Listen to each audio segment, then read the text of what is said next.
The Velhari Dominion had conquered 43 star systems in 400 years, and not once, not a single solitary time, had Admiral Sorveth Khan lost sleep over an enemy vessel. Until today, he was standing on the observation deck of the Dominion flagship, the Undisputed Meridian, a warship so large it cast shadows across moons. Around him, his senior staff moved with the practiced calm of professionals who had dismantled empires before breakfast. Tactical Officer Drea Vol was running formation checks.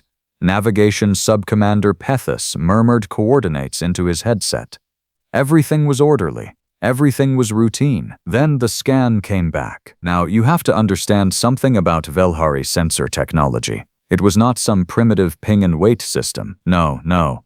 Velhari deep scan arrays could map the molecular composition of a vessel's hull, cross-reference its energy output against a database of 11,000 known ship configurations, estimate crew count by measuring ambient biothermal output, and calculate the structural stress tolerances of every single load-bearing component, all in about 4 seconds. The Velhari were thorough, obsessively, pathologically thorough. So when the deep scan array finished its sweep of the lone human vessel sitting at the edge of the Cathara debris field, and when the results populated across the holographic display above Admiral Khan's command table, and when every single officer on that bridge went completely, utterly silent, you can imagine the scan had found something interesting. "Run it again," Khan said. Drea Vol ran it again. Same results. Khan stared at the display for a long moment.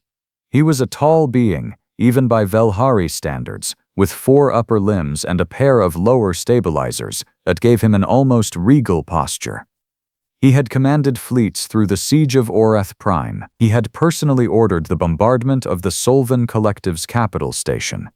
He was not, as a rule, the sort of creature who got unsettled by data. "That cannot be accurate," said Subcommander Pethus, in the flat tone of someone desperately hoping someone would agree with him. Nobody agreed with him, because the scan was accurate.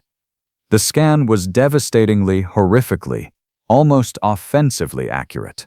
And what it told them about the human vessel, designation unknown, registry unknown, class unknown to every database in the Dominion's possession, was this: the ship was approximately 4.2 kilometers long. Its hull was composed of a layered alloy system the scan could not fully classify, because 3 of the outer layers contained compounds the Velhari had never synthesized and, more importantly, had never needed to synthesize, because you only needed materials like that if you intended to survive things that were not survivable. It was running 17 distinct power cores. 17, not 17 power cells, not 17 backup generators, 17 fully active, fully synchronized primary drive cores, each one producing more raw energy output than the Undisputed Meridian's entire propulsion system.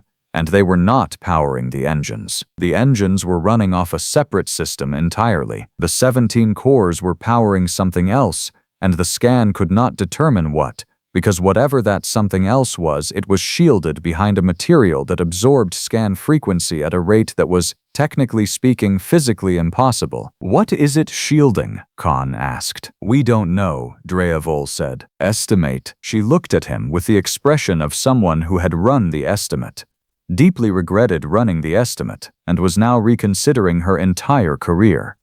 "Based on the energy output alone, our best model suggests weapons, specifically, some kind of directed energy array. But the power draw is..." She stopped. "Say it." "The power draw is sufficient to disintegrate a small moon, sir." The bridge was very quiet again. Now, at this point, I want to give you a moment to appreciate the Velhari fleet's position. They had arrived in the Cathara system with 72 ships. 72. This was not a scouting party. This was not a diplomatic escort. This was a full invasion force, assembled specifically to push through the outer territories of what the Dominion had recently designated as the Human Expansion Zone, and serve notice that the expansion was, as of today, over. The Velhari had studied human military capability for approximately 6 years, and concluded, with considerable confidence, that humanity was manageable. Aggressive, yes. Creative in a concerning sort of way, certainly. but manageable. Nobody had told them about this ship. "Hail it," Khan said. The communications officer, a young Velhari named Ose, who was very much having the worst day of his professional life, opened a channel. Static, then nothing. Then, after about 8 seconds, a voice. Human. Female. Completely calm in the way that only people who are either very stupid or extremely dangerous ever manage to be calm. "Velhari Fleet, this is Captain Mara Selenko of the human vessel Pale Reckoning. You've entered a contested zone. Please state your intentions." Khan muted the channel for a moment. "One ship," he said to his staff, perhaps reminding himself. "One ship against 72, sir," said Drea Vol carefully. "I have been reviewing the secondary scan data." She paused. "The Pale Reckoning has 44 weapon ports currently registered as inactive, 44, fine, and an additional, estimated 212 that are not broadcasting any signature at all." Another pause. "We only detected them because of microthermal variants in the hull plates. If we hadn't been running the deep scan at maximum resolution." She didn't finish that sentence. She didn't need to. 256 weapon ports on one ship. A ship sitting completely alone with the serene confidence of something that had never, in its operational history, needed backup. Khan unmuted the channel. "Captain Selenko, I am Admiral Sorveth Khan of the Velhari Dominion. This system falls within our projected expansion corridor. We ask that you withdraw." A pause. Not a nervous pause. Not a calculating pause. The kind of pause a person makes when they're deciding whether a conversation is worth having. "Projected expansion corridor," Mara Selenko repeated. "Right, okay. I'm going to be honest with you, Admiral. I've got 200 Marines on this ship who have been in transit for 6 weeks and are extremely bored. My chief engineer, Togba Nanaji, has been running stress tests on the primary array for the last 4 days and is very eager to find out what happens when we fire all banks simultaneously. My tactical officer, Lieutenant Farida Osei, wrote me a 3-page memo this morning explaining that our current defensive posture is, and I'm quoting directly, an insult to the ship's capabilities." Another pause. "I'm asking you, Admiral, nicely, to reconsider your corridor." On the bridge of the undisputed meridian, nobody moved. Khan looked at the scan data again. The 17 cores, the unclassified hull layers, the 256 weapon ports, the power draw sufficient to disintegrate a small moon, currently sitting idle the way a predator sits idle. Not because it lacks energy, but because it is conserving the effort of standing up. "She's bluffing," said Pethys. "And here I need to pause, because this is the moment I want you to remember. Not the scan results, not the weapon count, not the energy readings. This moment right here, when Sub-Commander Pethys said she's bluffing, and every single piece of evidence in the universe was screaming at him that she absolutely, categorically was not. Pethys was not a stupid creature. He was decorated. He had battlefield commendations going back 20 years. He was the kind of officer who made admiral rank look inevitable. He was also, at this particular second, doing what every military mind does when confronted with something it cannot process. He was calling it a bluff, because the alternative was admitting that one human ship had parked itself in front of 72 Velhari warships, and was having a perfectly relaxed conversation about it. Khan did not respond immediately. He was running numbers, 72 ships against 1. Even accounting for the extraordinary scan data, the mathematics seemed overwhelming. The Pale Reckoning could not destroy 72 vessels. No single vessel could. It was physically, it was. Khan pulled up the energy output model again. The one that showed what happened if those 17 cores dumped their full output into the primary array simultaneously. He stared at it for a long time. "Get me everything we have on human shipbuilding philosophy," he said quietly. "Doctrine, design history, everything." Drea Vol pulled the files. There was not much. The Dominion's intelligence on human military hardware was, as it turned out, significantly less comprehensive than anyone had believed. because humanity had a deeply inconvenient habit of classifying their most interesting projects very, very thoroughly. What they had was mostly older generation ships, patrol vessels, frigates, a few cruiser-class designations that the Dominion had assessed as moderately concerning. Nobody had a file on the Pale Reckoning. Nobody had a file on any ship that matched this configuration. "She's not bluffing," Khan said. The bridge went quiet again. On the channel, Captain Mara Selenko was still waiting, in that calm way of hers, the way someone waits when they have nowhere else to be, because they are exactly where they intended to be. "Admiral," said Ase, the communications officer, in a small voice. "She's transmitting something else now, a secondary data packet. It's put it up." The holographic display shifted. A file opened. Technical specifications, dense with numbers and schematics, and Drea Vole started reading. And her expression did something Khan had never seen it do before. Her secondary eyelids flickered shut, which in Velhari physiology was an involuntary response to overwhelming information. She stood there blinking at the data with the 1,000-yard stare of someone who had just read something they could not unread. "She sent us," Drea Vole said slowly. "The Pale Reckoning's weapons manual." "Silence." "The full weapons manual," Drea Vole continued. "Every system, every operational parameter, every yield calculation." She looked up at Khan. "I think she wants us to understand what we're looking at." Khan looked back at the viewport.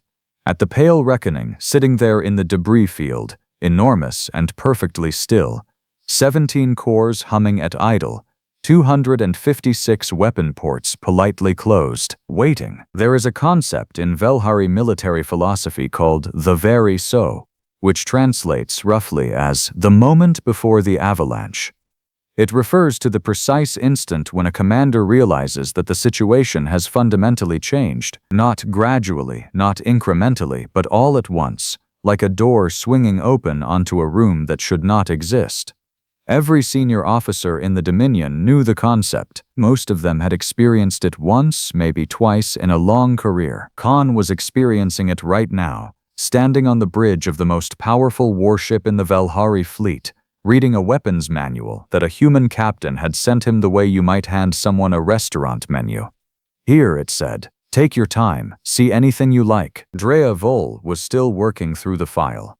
Her secondary eyelids had stopped flickering, which meant she had moved past shock and into the cold, professional space where Velhari tactical officers did their best and most frightening thinking. She pulled up a subsection, highlighted a block of data, and transferred it to Khan's personal display without saying a word. He read it. He read it again. The Pale Reckoning carried something designated, in the human document, as a sustained compression array. The manual described it in clinical engineering language, all tolerances and charge cycles and dispersal geometries, but the summary line at the top of the section was admirably plain. The system was designed to collapse the structural integrity of multiple vessels simultaneously within a defined radius by generating a cascading gravitational shear field. The defined radius, according to the specifications, was approximately 40,000 kilometers. Khan's fleet was currently operating within a standard combat formation spacing of 30,000 kilometers. He did not say anything for a moment. He looked at the display. He looked at his fleet formation on the tactical overlay. He looked at the display again. The numbers did not change no matter how many times he looked at them. The Pale Reckoning, at full output, could reach every single ship in his formation without adjusting its position by so much as a meter. "She put the radius in the document," Pethus said. He had gone quite pale, which for a Velhari was a specific shade of gray that roughly translated as, "I was wrong, and I am aware that I was wrong, and I would prefer not to discuss it." "She put everything in the document," Khan said. And that was the thing, wasn't it? That was the detail that had settled into Khan's mind like a stone into still water, sending ripples in every direction.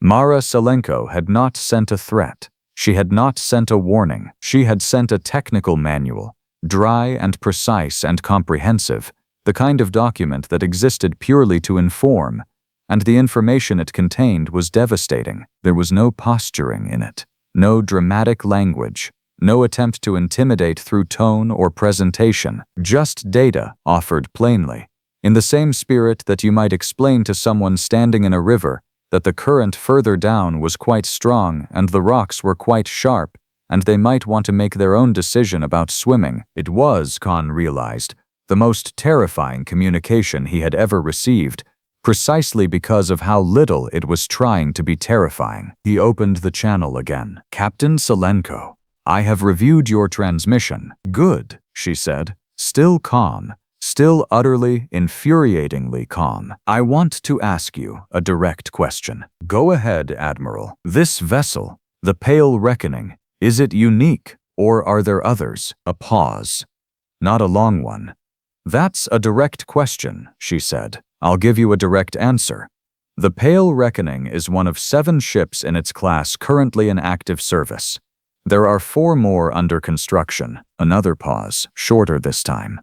"We call it the Retribution class. The naming convention was my chief engineer's idea. Togba has opinions. 7 ships. Khan processed this. 7 ships of this configuration, each one capable of what the specifications described, and 4 more being assembled somewhere in human space right now, in shipyards that the Dominion's intelligence network had apparently failed to locate, which was an intelligence failure of such spectacular proportions that Khan made a quiet mental note to have some very uncomfortable conversations when this was over. If this was over, "Admiral," said Drea Vull very quietly beside him, "there is one more section of the document I have not briefed you on." He looked at her. "The last 40 pages are propulsion specifications." She held his gaze. "The Pale Reckoning has a sustained top speed of approximately 11 light-years per day." The number landed on the bridge like something dropped from a great height. Velhari fast courier ships, the lightest and most advanced vessels in the Dominion, could manage 4 light-years per day under optimal conditions. The undisputed Meridian, massive and powerful as she was, cruised at just under 11 light-years per day. A ship massing 4.2 kilometers, carrying 17 power cores and 256 weapon ports, and enough firepower to restructure geography, and it could run at 11 light-years per day. Pethys sat down. He did this without asking permission or even seeming to notice he was doing it.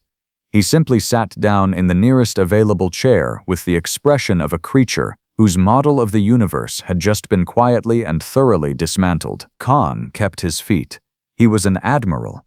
Admirals kept their feet. "Captain Selenko," he said, "I would like to discuss terms." "Terms," she repeated, not mocking, not triumphant, just noting the word, the way you note a change in weather. "For a mutual withdrawal, a boundary agreement, something that allows both our peoples to..." "Admiral." Her voice was still level, but something in it had shifted. A very small shift, like the difference between a closed door and a door that has moved a single centimeter. "I want to be clear about something. I didn't come here to negotiate a boundary. That's not what the Pale Reckoning is for." A pause. "I came here because 3 weeks ago, your fleet destroyed a human science station in the Maveri cluster. 17 researchers. They were mapping stellar nurseries. They were not armed. They were not a military installation. They were 17 people looking at baby stars." The bridge was absolutely silent. "Now," Selenko continued, "I understand that from your perspective, they were in an expansion corridor. I understand the Dominion has procedures and doctrines and chain of command considerations. I am not unsympathetic to institutional complexity." The smallest pause. "But I am also sitting here with a weapons manual that I sent you, and I think you've read it by now, and I think you understand that I am not here to negotiate a boundary, Admiral.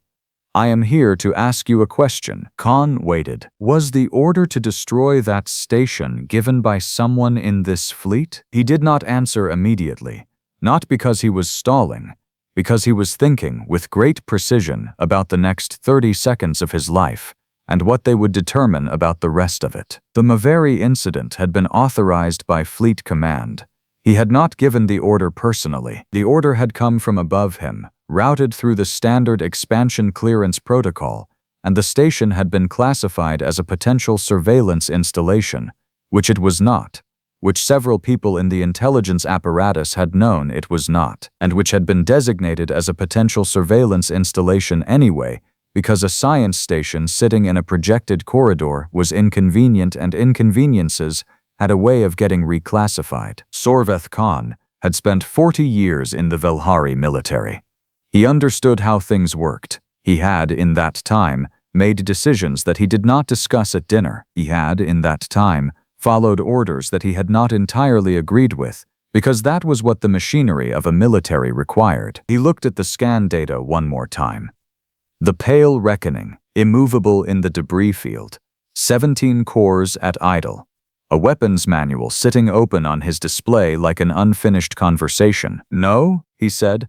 "The order did not come from this fleet." And then, because he was in the particular end of career, nothing left to lose clarity, that sometimes visits commanders when they are staring at ships that can move at 11 light years per day, he added.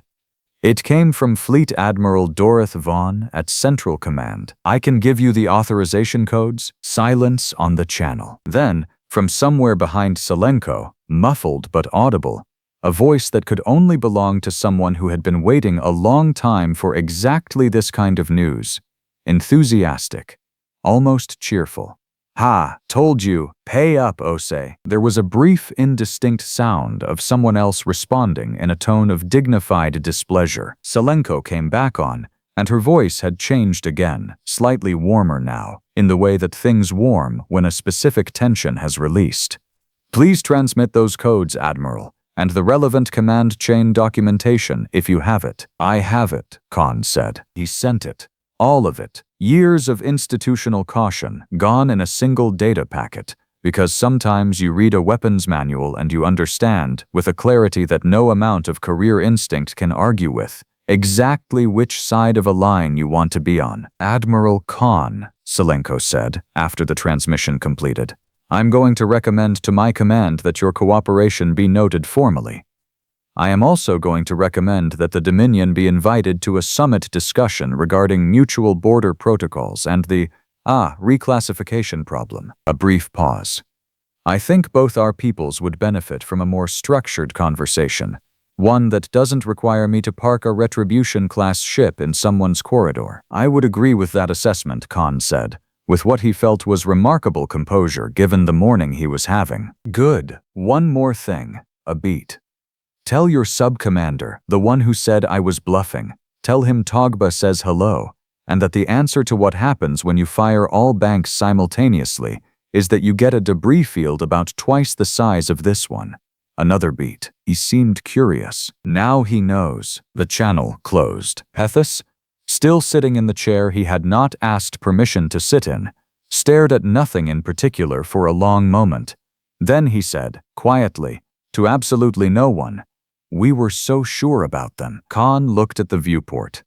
At the Pale Reckoning, still sitting there, still perfectly still, already beginning the slow, unhurried rotation that would point its bow toward the inner system. 17 cores cycling up, not urgently, not aggressively, just the steady, easy power-up of something that had never needed to hurry because hurrying implied the possibility of being caught, and nothing that moved at 11 light-years per day had ever needed to worry about that. He watched it go. "Get me Central Command," he said. "Tell Admiral Vaughn I need to speak with him immediately." He paused. "Tell him it is regarding the Maveri incident. Tell him it is urgent." Another pause. This one carrying the particular weight of 40 years of institutional caution finally, irrevocably setting itself down. "Tell him a human captain says hello." Behind him, he heard Drea Vol make a sound that was not quite a laugh and not quite a sigh, and was, perhaps, the sound a person makes when they have spent their whole career preparing for wars and have just, against all expectation, watched one fail to start. The Pale Reckoning accelerated away from the debris field, smooth and enormous and unhurried, and the sensor array tracked it until it reached the jump threshold, and then it was simply gone. 11 light-years per second becoming 11 light-years per day becoming a distant human problem that was very much now also a Velhari one. Sorveth Khan stood at his viewport for a long time after it disappeared. He thought about 17 researchers looking at baby stars. He thought about a weapons manual sent like a dinner menu. He thought about what it meant that humanity had built 7 of those ships and was building 4 more, and had named the class Retribution, and had sent one captain alone to a debris field, because apparently that was all it took. 43 star systems in 400 years, he thought. And then he thought, we should have asked more questions before we started on 44.